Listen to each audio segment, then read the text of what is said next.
Okay, I'd like to call the Finance, Audit, and Budget Committee. Today is June 15th, 2021. Second item on the agenda is the Pledge of Allegiance. Pledge allegiance to the flag of the United States of America and to the republic for which it stands, one nation, under God, indivisible, with liberty and justice for all.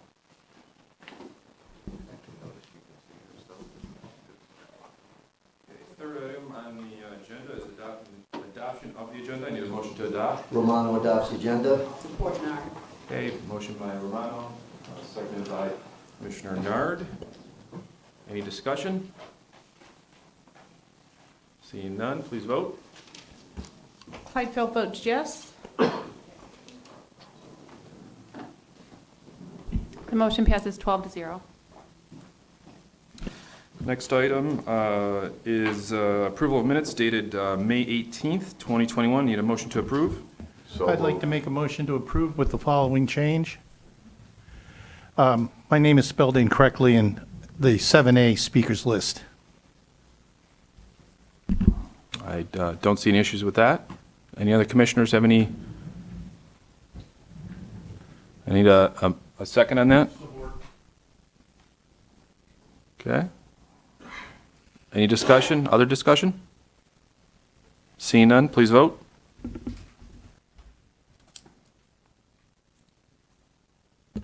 Yes. The motion passes 12-0. Thank you. Next item is public participation. This is the first opportunity for public participation. It's for those who wish to speak for a maximum of 5 minutes on any item which is on today's agenda. There will also be a second opportunity for public participation later on the agenda. Anyone from the public would like to speak? Going once? Going twice? We'll close public participation. Item number 6, this is presentation 6A, Finance Department for the 2021 first quarter financial report. Steve Smigiel will be speaking on this. I need a motion to receive and file. Motion by Nard. Motion by Nard. Farrington. Supported by Farrington. Good Good afternoon, Steve. afternoon, Chair and fellow commissioners. For the new commissioners, this is the first quarterly report that you've seen me present. I usually keep my comments fairly brief and at a high level, and to take any questions that you may have and follow up if need be. So my comments relative to the first quarter are that we have about 55 or 60 vacant positions in the general fund over and above the unfunded positions. So we are accruing budgetary savings over and above what we budgeted as of the first quarter. Now, we've been filling some of those. About half of those are between the health department and the sheriff department. So we've been filling some of those positions. But from that perspective, we are realizing budgetary savings in the personnel category, which is the largest category of expenses in the general fund. So I don't know how that's going to, play itself out throughout the remainder of the year. It's almost the end of the second quarter, so you'll hear me again in a month or so reporting on Q2. You'll also notice in your packet, we've removed maybe a half a dozen projects from the capital plan for 2021. So that's freed up about $1.1 million that would normally otherwise be transferred out of the general fund. That can be used for other projects. For example, we have an agenda item on today's agenda relative to the central intake project that, those dollars can be found by some of these other savings. So it's kind of my high level. I also would like to say I do expect some budgetary savings in the operating category throughout the remainder of the year. I don't think it'll be as significant as it was in 2020, but we, as we come back to work, so to speak, and the courts open and those sorts of things, expenses will probably ramp up, I would expect, but we didn't reduce expenses in the operating category much for 2021, so we shouldn't have any budgetary issues there. So I would still, hope to have maybe a 1 or 2% budgetary savings in that category by the end of the year. So with that, I'll leave you with, I think things are looking okay. So, any questions? Commissioners, I don't see anyone on the list. Does anyone have any questions for Steve? Seeing none, please vote. Thank you.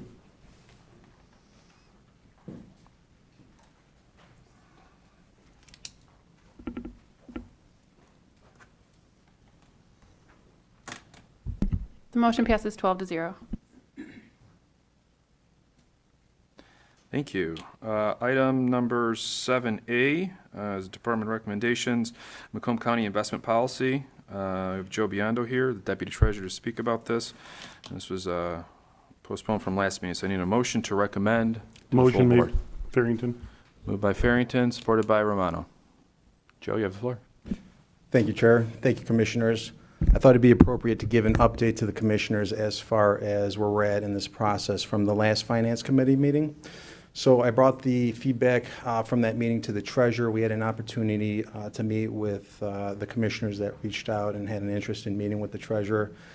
We reviewed all the feedback we had, and the Treasurer believes that where we started off with a great investment policy, it's only been improved on due to the committee process. And so those conversations we had led to additions to the new investment policy that we're asking for this board to move to the full board's consideration next week. Now, you'll be able to see in the documentation provided that the two changes from the last meeting are highlighted in red. Basically, there would be a cap, so to speak, as far as the length of time that we would be able to invest in, a 3-year cap. And then there was also the cap for the mutual funds, which was an issue raised. And so that was incorporated. We think we have a stronger investment policy at this point than when we started, and we would respectfully ask for the board to move it along. And more than happy to answer any questions that the Commissioners might have. Thank you, Joe, for the update. Commissioners, I don't see anyone on the list. Any questions? Seeing none, please vote.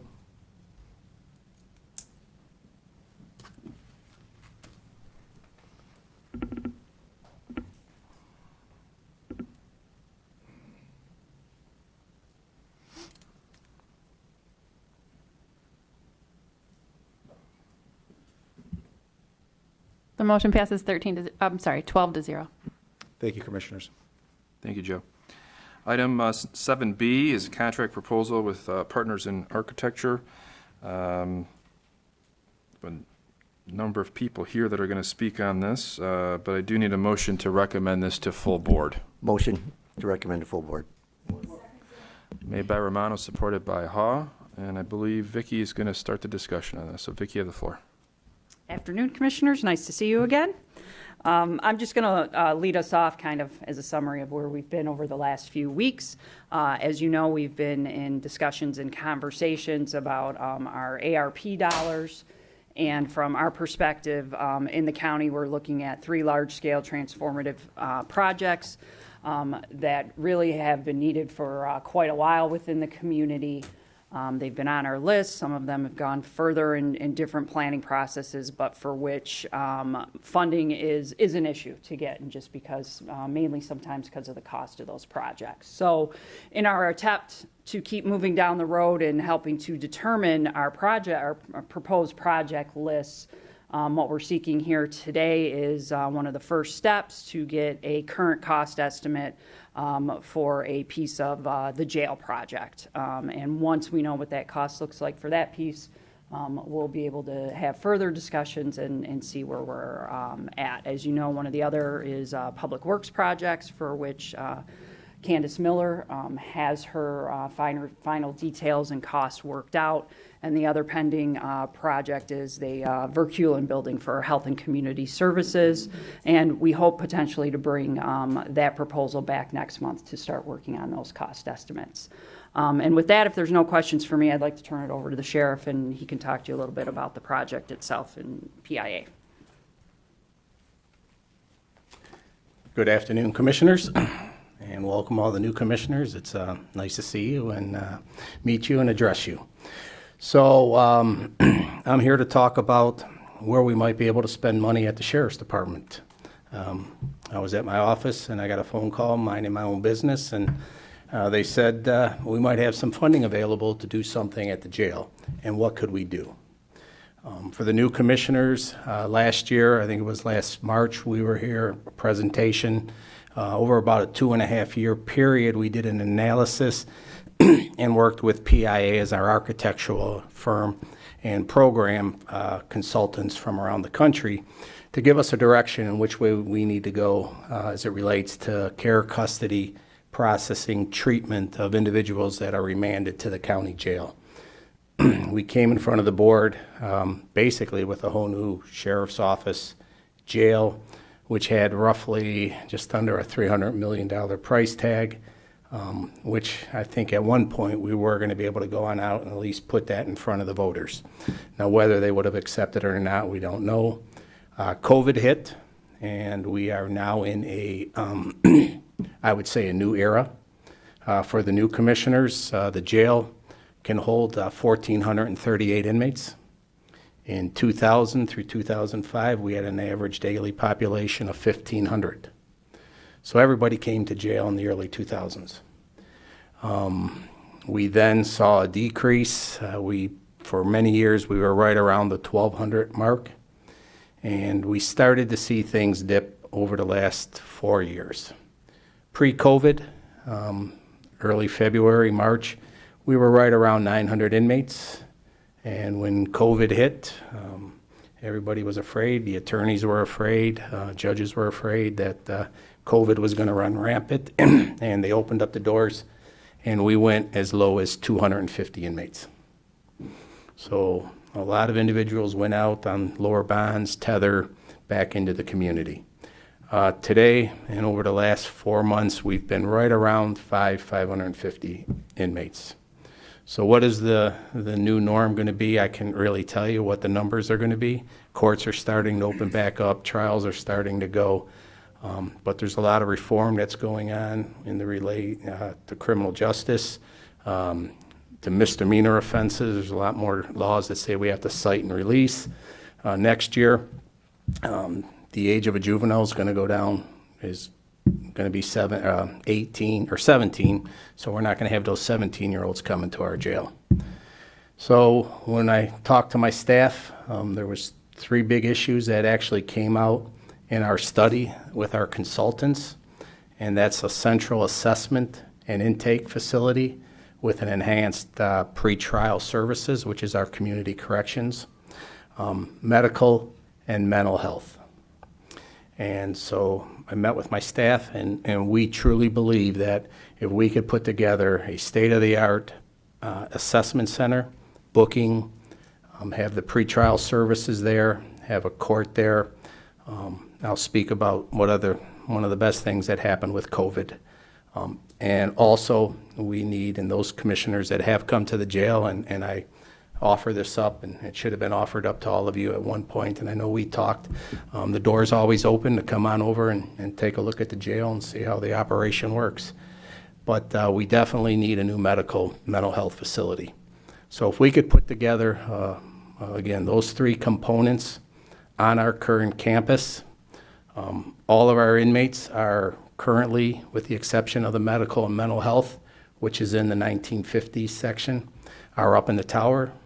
All of the older sections I've taken offline, and we won't use them ever again.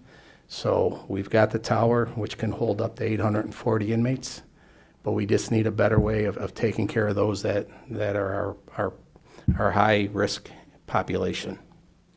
COVID, one of the best things that came out of COVID is the judges throughout Macomb County were forced to use the video technology. And we expanded our video technology throughout the jail. We're not transporting as many prisoners as we used to. The safety has increased where the inmates can just come out of their cell. We put them in a room in front of the camera. They can talk to their attorney. They can have their hearing and go back in. So we're hoping, and the information we're getting from the state court administrator's office is that's going to continue. They're going to prefer to use Zoom when possible. So that's going to help us out in the future.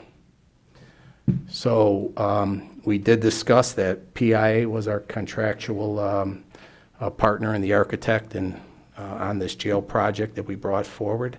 So they have all the numbers They have all the documents, they have the conceptual. We just need to get them back to the table, tell them what we're thinking and what we need now, and be able to come up with something that we can come back and present with a hard dollar number. So with that, I will entertain any questions. I don't think it's going to go as easy as the first two guys. I don't think so either. I could only hope, right? We'll start with Commissioner Haw. Sir.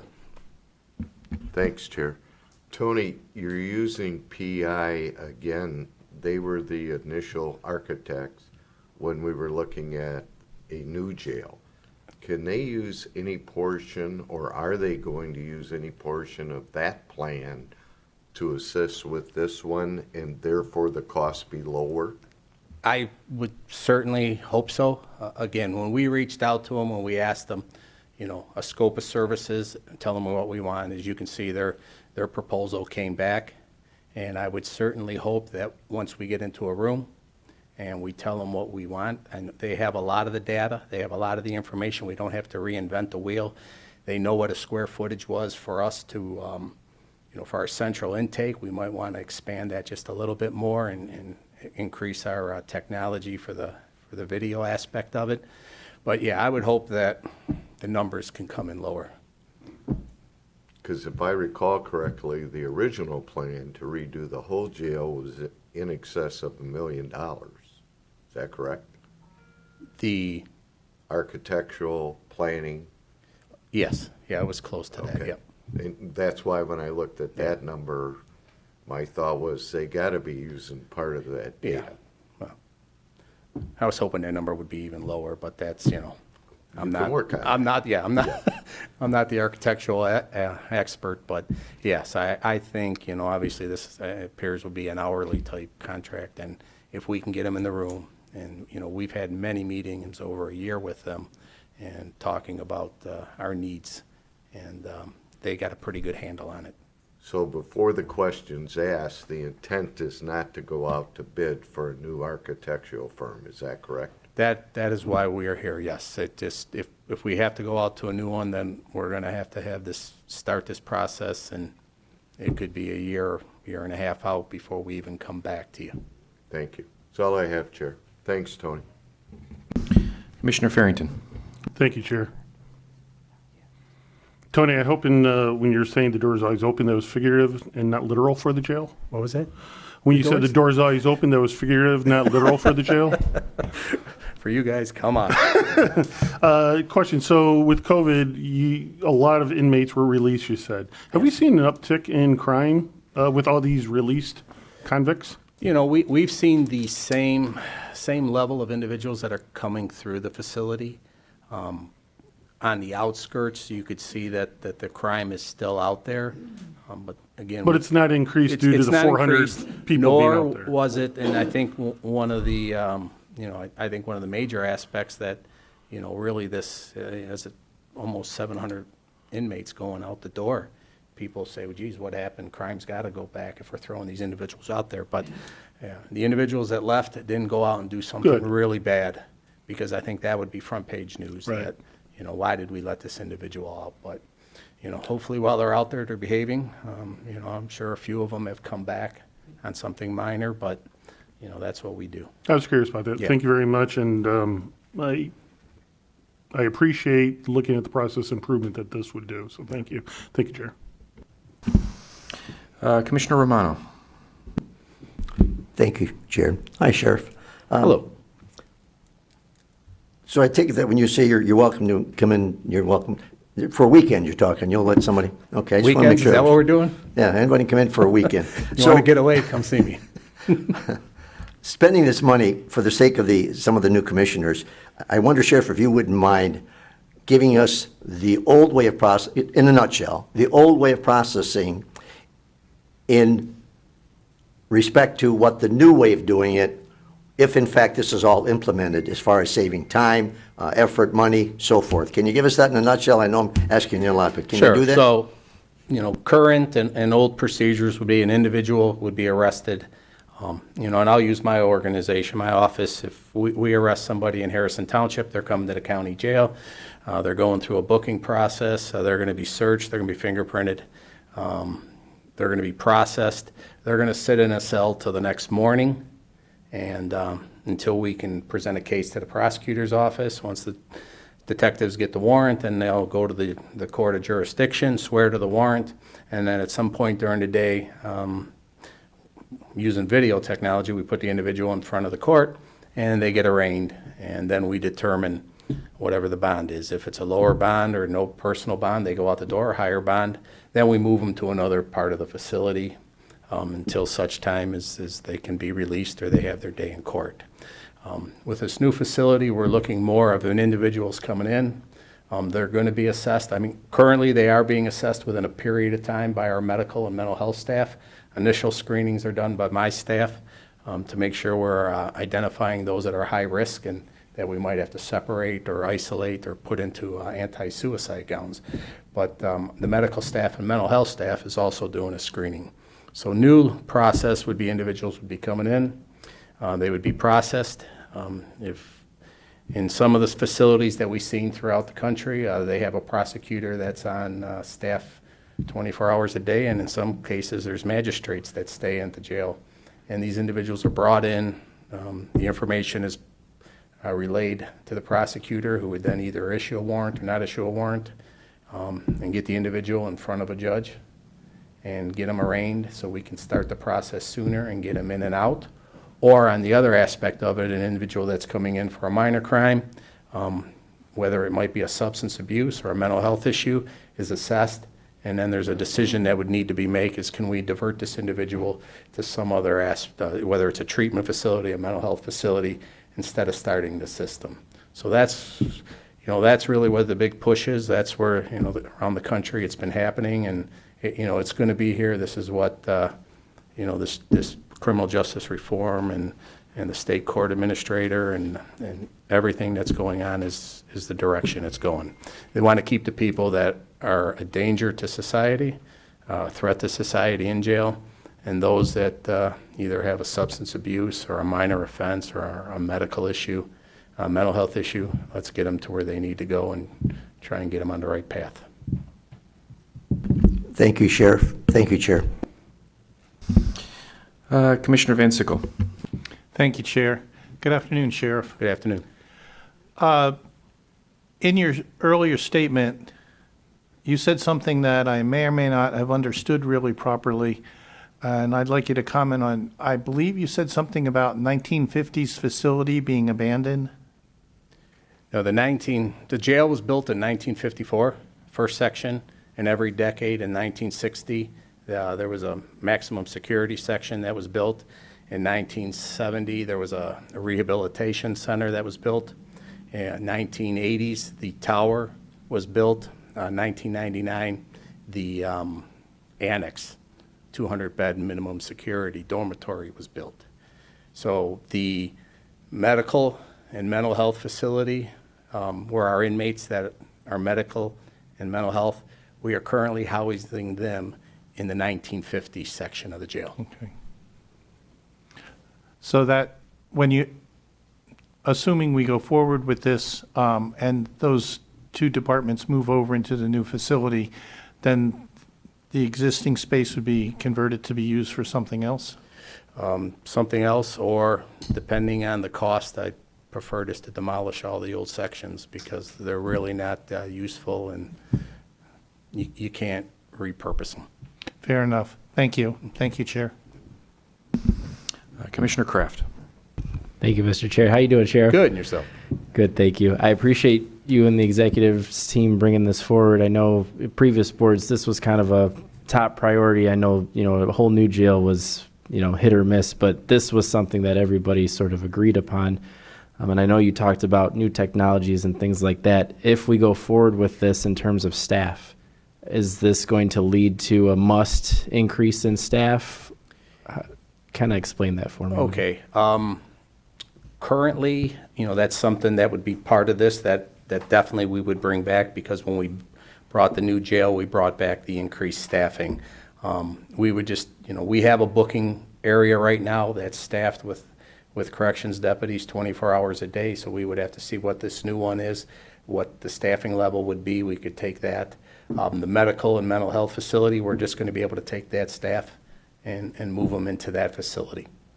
So, I mean, there may be an increase, there may not, but that's something that we would bring back forward to let you know. Thank you, Sheriff. Thank Thank you, Mr. Chair. Commissioner Brown. Thank you. Thank you, Sheriff, for coming. Building this section of the jail is key for just proper management of the jail. It's good for society. There's just too many intermixings of mental health patients in our jails, and it'll help clean up a lot of the problems that are out in the street. And so thank you for bringing it forward. My question is the architect. The architect we brought in to do the jail design got a nice handsome sum of money to create a nice design for us, big facility. He's got all the renderings. How much of this money are we, $92,000, is for the mental health? Seems to me he's got enough money already paid to him. He's got all the plans previously, that he's getting extra money to do a job he should already have the plans for pretty much. Can you discuss that? I mean, this is an add-on to something he's already done pretty much. It can't be a whole lot to them to remake the plans and say, okay, we're just going to put this section down here now. Right, you know, and I can't. You're not part of the bid process. Yeah, but I can't speak to that. I just know that they have all the documentation, they have all the program information, they have all the square footage. Well, they did an excellent job. Yeah. They got it all. I Yeah. understand, but Yeah. why are we paying them twice? Is what I'm asking. That's not your call. That's not my call. I mean, obviously, you could go back and say, well, you do it for free, or, you know, put something together. You know, we asked them for a bid. Because ultimately, they're going to get more money when we design this and go forward. I mean, this is a good project for them. The jail's a good. Every 10 years, we're doing something at the jail. So Right. it's an architect's dream. But Right. I'm just I guess if concerned they- about maybe we're paying them too much money for something that they already pretty much got much of what they need already. That's my thought. Right. I guess if they wouldn't do it, you know, I was hoping that we could get, and we still might, you know, the low end would be 60,000 in this proposal. And if we could get something, I just can't, all I know is if we don't do it this way, and then we're going to have to throw it out to bid, you know, who knows what those bids are going to be. and Well, what the I time understand delay you is. as someone who's got experience. I'm just saying maybe they should work with us a little bit more because maybe they're taking liberties with us. Thank you, Mr. Chairman. Thank you, Commissioner. Chair, if I get a quick question here, I know we have some other speakers as well, but so can you talk a little bit about the central intake and, you know, as far as communities, how will they be best using that service? And is that something that, by law, are we able to charge them for those services, or is that something that has to remain in those communities? Well, currently and historically, all of the prisoners that my deputies arrest come to the county jail. Over the years, smaller departments like Richmond, Romeo, who don't have lockups, they bring their prisoners down to the county jail and drop them off. Over the past few years, we've had an agreement with Chesterfield. Chesterfield Township brings all their arrests into our facility. 2 years ago, Shelby Township had some construction going on at their police department, and I met with Judge Shepard from the 41A District Court, and he asked us to try a pilot program of an assessment center. So there was a period of time where, you know, all the Macomb Township arrests, all the Shelby Township arrests, and today the Utica arrests still come. We process them. They're all seen by community corrections, and they're arraigned the next day. Roseville closed their jail and are bringing prisoners up to the county, and we are processing and holding them. And we are, I've had 2 other requests from the 2 largest communities in the county looking to close their jails and bring them to the sheriff's office. So theoretically, that would be a cost savings to those communities? Those communities, yes. The City of Warren's got an opportunity to put 10 more police officers back on the street. And City of Sterling Heights would save money. They have a private contract currently with a private firm. Nothing's final yet, but there are communications and there are talks. So I'm here to help if that's something I can do for them. That's where we're at. Great. Commissioner Zinner. Thank you, Chair. Sheriff, I know we really appreciate your deputies in Harrison. We've used them for a long time now. We've had them. I may be mistaken, but didn't you say that this architect was used for the new building, to design the new building? Did I misunderstand that? No, PIA was the company that we used for the jail project that we presented last year. Which would be what was thought to be built, right? Right. Right. So they haven't designed for the old building. Have they designed things for the? Yeah, building? there's design schematics, cost and everything for a brand-new jail and sheriff's department. Right, the new one that is now not going to be built. Correct. So have they designed for the old building that is being used and will be used before? The one on Groesbeck? The one on Groesbeck is what we're currently using. Right, and that's what you're going to be using. We're using the tower. Right. That's where all the inmates are. We are asking that they design a new central intake medical and mental health facility somewhere on that campus that can be attached to that tower. Right. So they haven't done that before, though? No. Right. So, I thought the 92,000 was, I thought it was high also, but it's, and it should be a lot smaller than what they did before with the other building, but they already know your procedures and what your thinking is. So, although I hate spending money, everybody on the board knows that, I think it's probably a good idea to stay with them because they already know where you're thinking and the procedures that you already have gone over. That was one of the, when we had our initial meetings, I said, I believe we should, if we can, that's why we're here, stay with PIA because they have all the information. They have the If information. not, we're going to start from scratch and who knows how long it's going to take. Yep. All right, thank you. Commissioner Kleinfeld. Thank you, Chair. Mine was actually kind of a combination of Commissioner Zinner's and Chair Brown's. I already asked the question with regard to the cost, and it is specifically because it's a different design. It's a whole new design that that there is a charge, and we can't just say, well, will you do it for free? Nice guys. But we may very well be saving money, we probably are, against somebody else who doesn't have all the information and all the studies of what takes place in the intake that we have in our heads and that we want to achieve. So maybe when they get in there, the cost will go down, but I suspect the cost would actually be higher with somebody that doesn't have that information. But it is a whole brand new design. It isn't what was with the new jail. Right. That's all. Thank you, Chair. Well, thank you for that. I wish you should have been a great Commissioner. answer for me. You should hire me. You should hire me. You know, we got a little mouthpiece here. Text me. Commissioner Matuzak. Thank you, Chair. Along the same lines, I think it makes a world of sense to use a company that already has the basic information they need to redesign something. I mean, they had designed for one thing, now we're asking them to change their mind.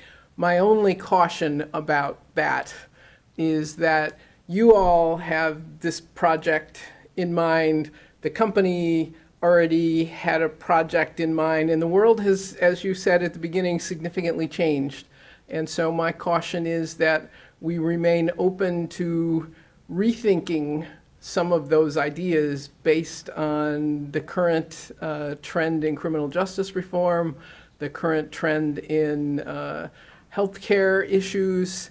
I mean, I think that that's significant. Sometimes we all get stuck in a track and using the same architectural company with the same information from before, you all thinking the same. That's my only caution about this, is that we really need, if we're going to study this, we should really look at the new information that's come in since the last time we did this. Right. Thank you, Chair. I think that's, and even in their letter, that's one of the things that they mentioned, obviously, with reform, lower numbers, the COVID, the technology. Again, that's something that we have to get into the room But the real, the nuts and bolts, all the programming and things like that, that's already been done.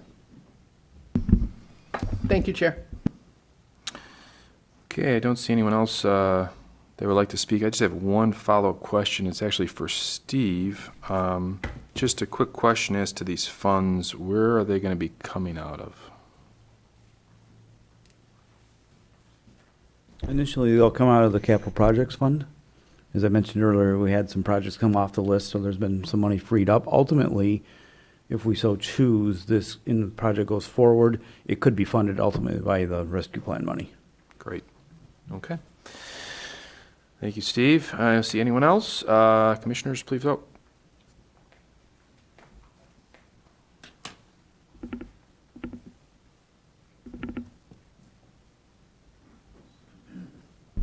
The motion passes 12-0. Thank you all. Thank you, everybody. Item 7C, real estate sales, the State Department of Military and Veteran Affairs, parcel 15-09-31426-005 for $6,409.69. I need a motion to move this to full board. Motion by Kraft, supported by Nard. Steve, you have the floor. Good afternoon again, Commissioners. You have before you an agreement, proposed agreement with the state of Michigan to purchase a parcel of landlocked land from the county. As a matter of background, as indicated in the agenda material, the board approved the purchase of a 4-acre parcel just north of Selfridge, across Russell Highway, essentially. It's a landlocked piece of land. It was being foreclosed, so the board approved the purchase, essentially the general fund, to purchase that land from the delinquent tax revolving fund.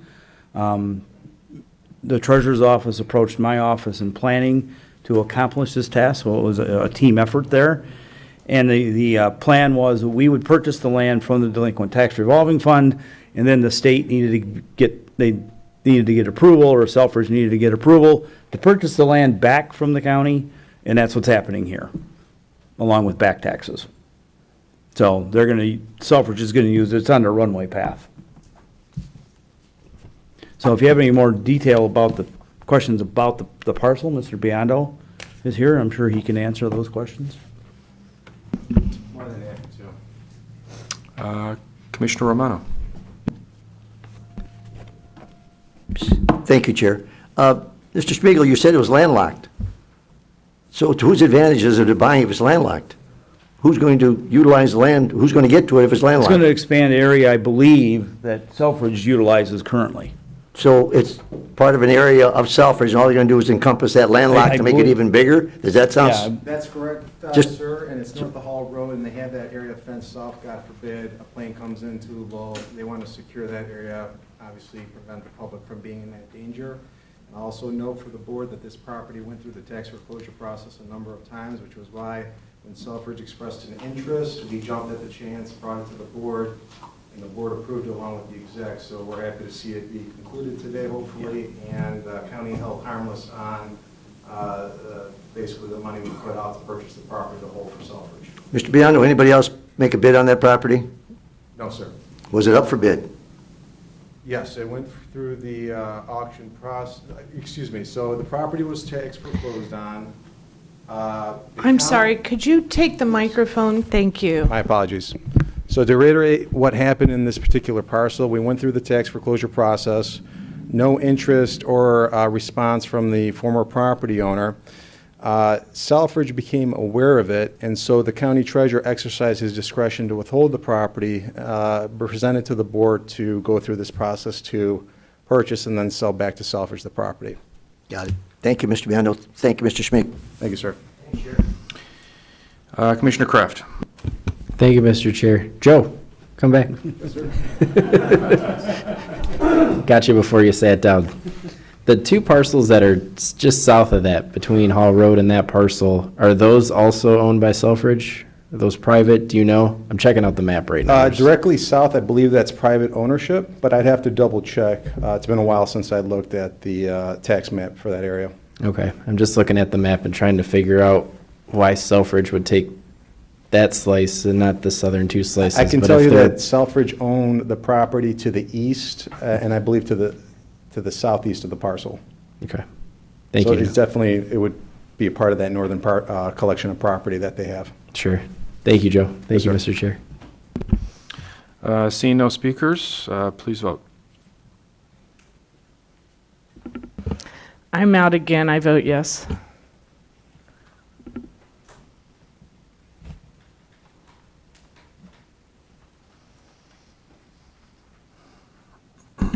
The motion passes 11-0. Next item on the agenda is 8A, correspondence from Plant Moran, pre-audit letter dated June 2nd, 2021. Need a motion to receive and file. Support Farrington. Motion by Nard, supported by Farrington. Any discussion? Please vote.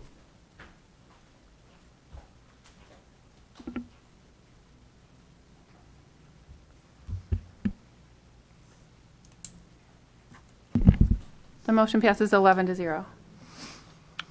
Next item is new business. Any new business, board?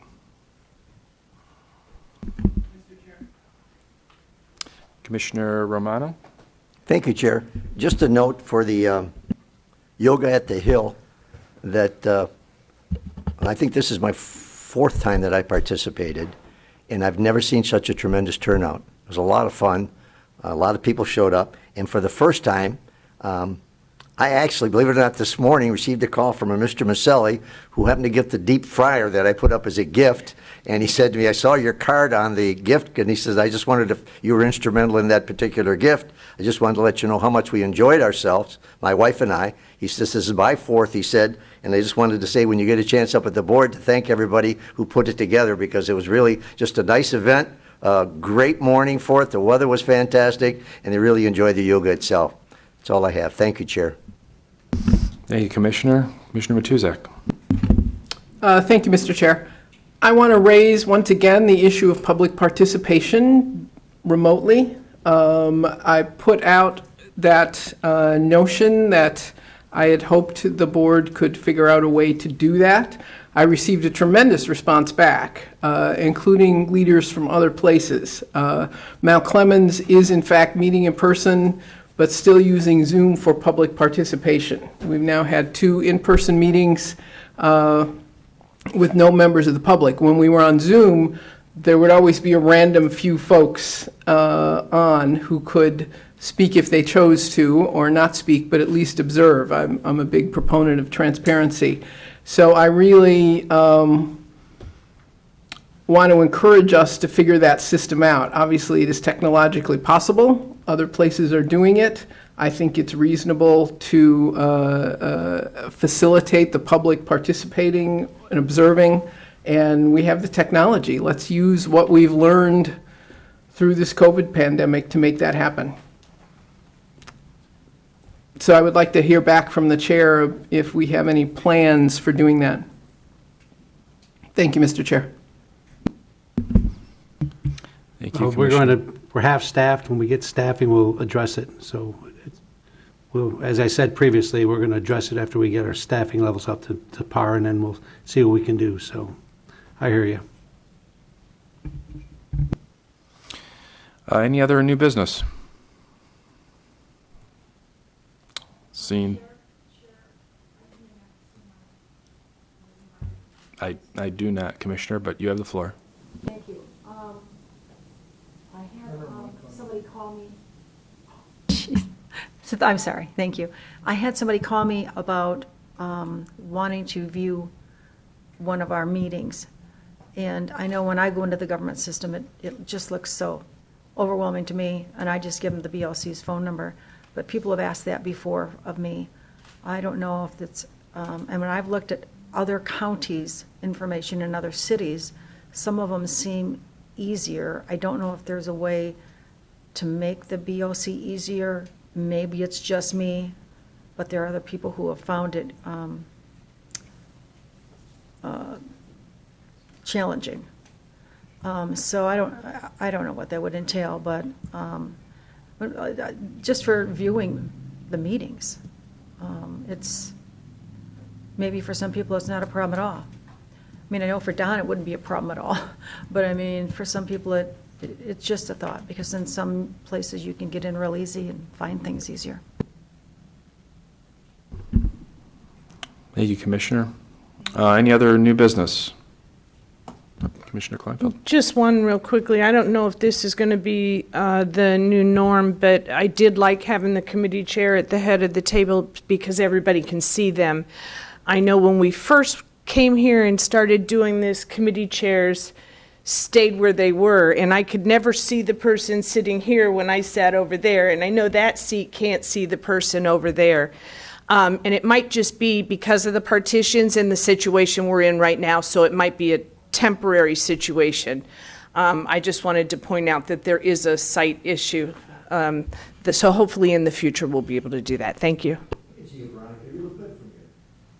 You know, no matter where I sit, I can always see Joe, no matter what.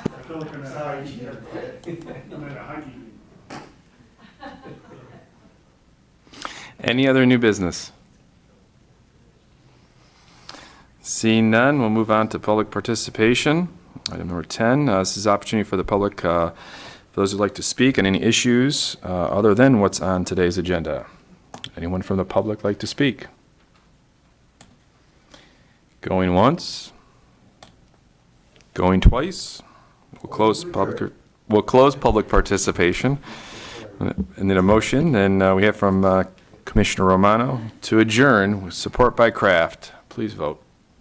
Thank you, Commissioners. Good afternoon. See you tomorrow. The motion passes 11-0.